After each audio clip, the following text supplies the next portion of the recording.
Welcome to Pindar Poetry. We hope you learned something new. You start by making sure Git for Windows is installed because it provides Git Bash. This is essential. Once done, install or restart Visual Studio Code so it detects new shells. Next, locate the Git Bash executable path, typically under Program Files. You do this now so Vscode can reference it directly. These steps get you immediately ready to configure Vscode rather than troubleshooting missing binaries later. Make sure to note the exact path before moving to settings. You open Vscode settings and use the profile's JSON to add Git Bash as a terminal profile. This is precise work. First, switch to the JSON editor so you can paste a profile object with path pointing at the bash, exe and a friendly label.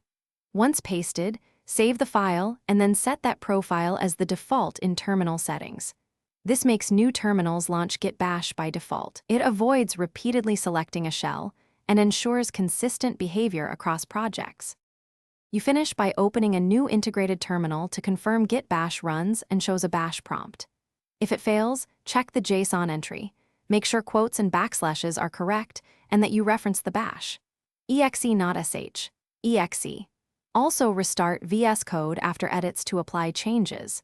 If Vscode still uses a different Git, make sure the integrated Git path matches your installed Git so commands behave consistently. This single troubleshooting tip fixes most issues quickly. Thanks for watching. Consider subscribing if we helped you.